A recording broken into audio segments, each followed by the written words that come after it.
여러분 안녕하십니까. 무궁화TV를 시작합니다. 오늘은 미국의 고든 창이 국제 심포지엄에서 한국 민주주의 위기에 대해서 말한 것을 번역해서 말씀드리려고 합니다. 구독, 좋아요 눌러주시면 저에게 큰 힘이 되겠습니다. 고든 창은 국제 심포지엄에서 이렇게 말했습니다. 아내와 함께 이 회의에 참석하게 된 것을 영광으로 생각합니다. 우리 각자에게 꼭 해야 할 질문이 하나 있습니다. 대한민국은 1년 후에도 계속 자유민주주의 국가로서 있을 것인가? 또 다른 질문은 대한민국이 과연 그때까지 존재할 것인가? 입니다. 우리가 잘 알듯이 북한 김정은은 한국을 적화시키기 위해 위협하고 있고 김일성, 김정일, 김정은 3대에 걸쳐 항상 한국을 위협해 왔습니다. 지금은 무엇이 달라졌습니까? 현재 한국의 대통령인 문재인은 자신이 속한 사회뿐 아니라 자유민주주의 개념 자체를 전복시키려 하고 있습니다. 그는 북한의 침략을 막기 위한 한국의 방어벽을 허물고 있습니다. 그는 북한의 음모를 은폐하고 김정은이 원하는 연방제 통일을 추진하고 있다는 것도 분명히 알고 있습니다. 문재인은 분명히 위험한 자입니다. 그는 대한민국의 위험한 인물이며 그가 하고 있는 모든 일들은 바로 김정은의 적화 통일을 돕기 위한 것입니다. 김정은에게 한국의 대통령만큼 절친한 친구는 없을 것입니다. 문재인이 지난달 김정은을 만나기 위해 평양을 방문했을 때의 일입니다. 김정은은 한국의 대통령 한영에 약 10만 명의 북한 주민을 동원했고 그들은 인공기와 한반도 길을 흔들며 환영했습니다. 그러나 단 한 명도 태극기를 흔들지 않았습니다. 문재인은 이것을 전혀 문제 삼지 않았습니다. 삼성의 이재용 부회장만이 유일하게 태극기를 옷깃에 달고 있었습니다. 태극기를 달고 나온 이재용 부회장님께 감사드립니다. 우리는 문재인이 평양에서 대한민국 정부의 정통성뿐 아니라 자신을 대표로 선출한 국가의 존립을 부정하는 것을 목격했습니다. 문재인이 방북 기간 동안 어떤 식으로 말했는지 살펴보겠습니다. 제 한국어 발음이 서툴더라도 양해를 부탁드립니다. 보통 한국의 대통령은 남한을 한국이라고 부르는데 문재인은 남쪽이라고 지칭했습니다. 또 일반적으로 한국 대통령은 자국민을 우리 국민이라고 부르는데 문재인은 남쪽 국민이라고 했습니다. 이에 대해 김정은은 어떠한 답례도 하지 않고 계속해서 공산주의 용어 우리 인민이라는 단어만 사용했습니다. 문재인이 선택한 단어를 보면 그는 미모하게 그러나 분명하게 대한민국 존립의 정당성을 부정하고 있습니다. 그는 1948년 8월 대한민국 건국 이래 국가 존립의 정당성 핵심이 되어온 이 입장을 부정하고자 하는 것입니다. 우려스럽게도 최근 교육부는 교과서의 내용을 바꾸었습니다. 지금까지 한국의 교과서에는 대한민국만이 한반도 내의 유일한 합법정부라고 되어 있지만 문재인이 승인한 새 교과서에는 이 구절이 빠져 있습니다. 결국 문재인이 원하는 것은 연방제 통일을 가로막는 요소들을 제거하는 것입니다. 문재인은 확실하게 자유민주주의를 파괴하고 있습니다. 문재인은 작년 5월 대통령이 된 이후부터 지금까지 주로 언론 방송을 이용해 자신이 싫어하는 세력들을 입을 막고 북한의 입장에는 공조해 왔습니다. 로렌스 팩 변호사님의 말에 따르면 최근 서울을 방문한 미국의 한 전문가는 한국의 국영 언론사로부터 문재인에 대한 비판적 보도는 하지 말라는 경고를 받았다고 합니다. 지금 문재인 정부는 언론의 표현의 자유를 차단하고 있습니다. 민주당은 문재인 정부가 싫어하는 유튜브 영상을 중단시킬 수 있도록 방송개혁 법안을 추진하고 있습니다. 이인호 박사가 말씀하신 것 같이 유튜브는 문재인에 대한 반대 입장을 가진 사람들이 주로 사용하는 공간입니다. 정말 한국은 북한처럼 변해가고 있습니까? 분명히 그렇습니다. 문재인은 직위를 이용하여 폭정을 일삼고 있습니다.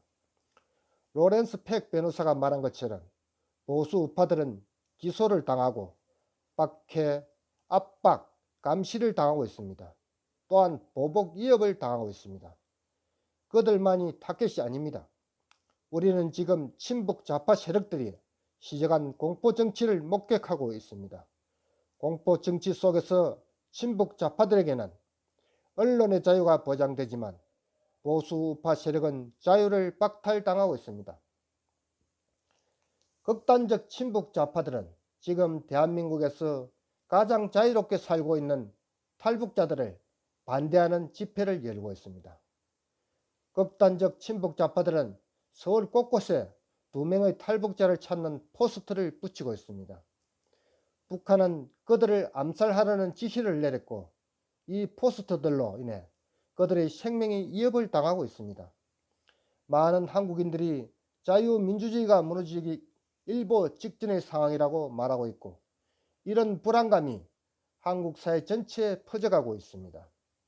데이빗 맥스웰이 말했듯이 문재인은 그것도 모자라서 최근 북한의 요구대로 북한 공격에 대한 방어 체계를 철회하기 시작했습니다. 예를 들면 그는 철조망, 관측소, 탱크, 함정들을 철거하고 있습니다. 또한 군대 규모를 축소할 것을 제안하고 있습니다. 군대 규모 축소에 대한 이유를 들어보면 인구가 줄어들면서 입대하려는 젊은이들이 별로 없다는 것입니다. 나는 동의하지 않습니다. 첫째로 한국의 인구는 아직 증가하고 있습니다. 분명한 것은 몇 년 안에 인구가 줄어든다고 해도 군대 규모를 유지하기 위해 충분합니다. 두 번째, 인구 감소 비율보다 군대 축소 규모가 터무니없이 큽니다. 세 번째, 문재인은 군 복무 기간을 21개월에서 18개월로 단축하려고 합니다. 일반적으로 군 복무 기간 단축은 인구가 감소할 경우 정부 측에서 마지막으로 하는 판단입니다. 결론적으로 문재인 정부는 한국을 북한으로부터 지키려는 의지가 없다고 볼 수 있습니다. 지난달 문재인과 김정은이 평양에서 합의한 군사 합의문을 읽어보면 같은 결론이 나옵니다. 이 합의문에서 한국의 군사 규모를 축소시키기로 했는데 이것은 명백히 북한에게 유리한 것입니다. 데이빗 맥스웰은 북한은 공격자이고 우리는 방어자라고 말한 바 있습니다. 문재인의 의도에 대해 여러 가지 의견이 있지만 조평세 박사 등 다른 분들이 말한 대로 문재인의 참모들은 주사파의 일원들이며 지금까지도 주체 사상을 지향하고 있습니다. 문재인 청와대 비서실장 임종석 역시 주사파 주요 인물로 로렌스 팩이 말한 것처럼 문재인은 계속적으로 극친북 좌파 성향의 인물들을 정부 주요 요직 인사로 박탈하고 있습니다. 문재인이 방북 기간 동안 북한에서 태극기를 흔들지 않은 것에 대해 이의를 제기하지 않은 것은 충격적입니다.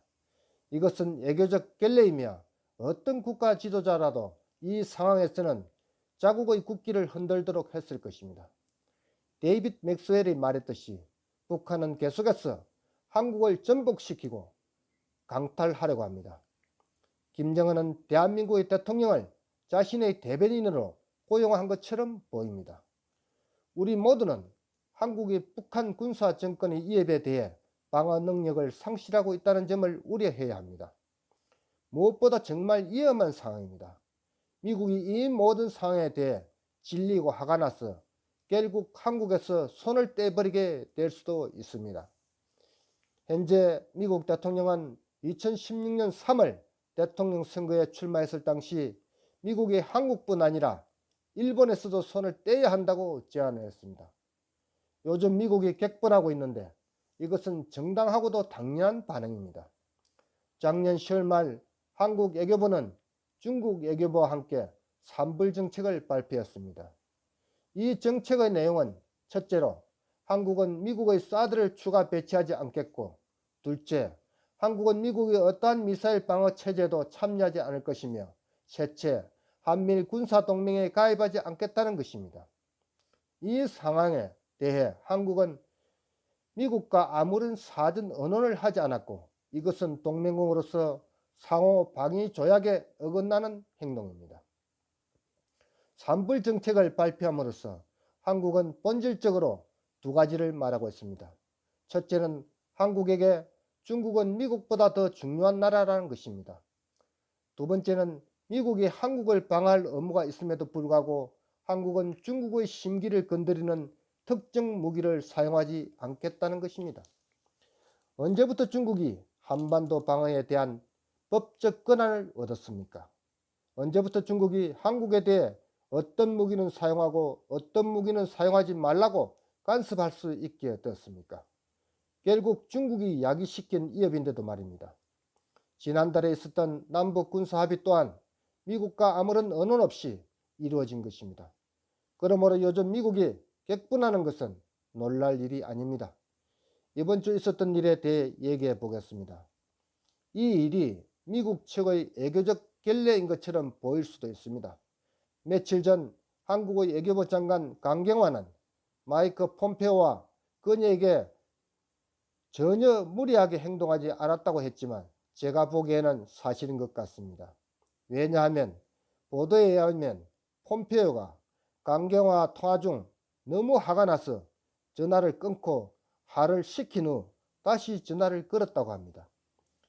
외교적 결례라고 할 수 있겠지만 저는 폼페오가 잘못했다고 생각하지 않습니다. 저였었더라도 역시 그렇게 했을 것입니다. 아마도 한국이 고의적으로 미국을 화나게 해서 한국에서 손을 떼도록 하기 위한 전략일지도 모르겠습니다. 문재인이 평화선언을 통해 의도하는 것이 미국이 한반도에서 손을 떼는 것이라면 그 다음은 어떤 일이 벌어지겠습니까? 미국이 떠나면 모든 친북 좌파 세력들이 더 이상 주한미군도 한미동맹도 필요 없다고 할 것이고 결국 남한은 북한에 의해 적화될 것입니다. 문재인의 행동이 위험한 이유는 한국의 존재가 완전히 사라질 수 있기 때문입니다. 더 이상 자유 대한민국은 존재하지 않을 것입니다. 한국 사람들이 문재인을 막지 않는다면 우리는 남한을 적화 통일시키는 것을 보게 될 것입니다. 이것은 단지 제 생각이 아닙니다. 김정은은 최근 최후의 승리자라는 말을 자주 쓰고 있는데 이것은 북한식 코드로 한국을 제거하는 것을 말합니다. 김정은은 자신의 할아버지와 아버지가 이루지 못했던 즉 남한을 북한에 흡수시키는 일을 드디어 할 수 있게 되었다고 낙관하고 있습니다. 그러면 우리는 어떻게 해야 할까요? 우리는 미국 여론으로 하여금 한미 상호 방위 조약이 한국뿐 아니라 미국의 이익을 위해서라도 필요하다는 것을 확신시켜 주어야 합니다. 왜 이것이 미국에 유익할까요? 미국의 정책 담당자들은 지난 한 세기 반 동안 미국의 서부 방어선을 하와이나 괌 해안이 아닌 동아시아 해안으로 설정해 왔습니다. 왜 이것이 미국에게 동아시아 대륙에 있는 한국은 서부 방어선의 최북단에 위치해 있습니다. 한국이 적화되면 미국은 우방인 일본을 방어하기 힘들어집니다. 둘째로 이 시대에는 우리와 같은 자유민주주의 국가들이 여러 적국들에게 공격을 받고 있습니다. 미국은 특히 한국과 같은 중요한 자유진영 국가들을 잃어서는 안 됩니다. 한국인들과 미국인들 모두는 서울에서 계속적으로 시위를 벌이고 미국 여론과 정치인들에게 널리 알려야 합니다. 미국인들은 모든 한국인들의 문제를 지지하는 것은 아니며 그들이 계속 자유로운 사회에서 살기를 원한다는 사실을 알아야 합니다. 한국 언론이 철저하게 문재인의 통제를 받고 있기 때문에 이 모든 것이 물론 쉽지는 않을 것입니다. 이것은 우리가 이길 수 있는 싸움이고 또 이겨야만 합니다. 미국의 안보는 한국의 안보에 달려있고 한국의 안보는 미국의 안보에 달려 있습니다. 그래서 이런 관점에서 볼 때 미국이 한국을 방어하는 것은 곧 미국 자신을 방어하는 것입니다. 이 시점에서 이런 대화가 정말 중요한 이유는 우리에게 시간이 없기 때문입니다. 지금까지 여러분들이 해온 일들과 앞으로 할 일들의 경위를 포함합니다. 우리 모두가 평화롭고 더욱 중요한 것은 자유롭게 살기를 바랍니다. 감사합니다. 이것이 지난해 미국 정부에서 미국 심포지엄에서 고든 창이 한 말입니다. 이 말을 잘 되새겨 보면 우리 한국에 있는 국민보다 어쩌면 미국에 있는 고든 창이 우리 한국 내부 사정을 너무도 더 확실하고 정확하게 알고 있다고 판단됩니다. 국민 여러분, 고든 창의 말처럼 우리 모두 걸기하여 미국의 우리 자유민주주의 국가가 아직 자유 우파들이 살아있음을 보여주고 적극적으로 종북 주사파들이 행하고 있는 이 만행을 전 세계에 알려서 다시는 이 땅에서 종북들이 고개를 쳐들지 못하도록 그 모가지를 꺾어놔야 할 것입니다. 오늘 유튜브는 국제 심포지엄에서 고든 창이 한 말을 번역으로 제가 말씀드렸습니다. 대단히 감사합니다.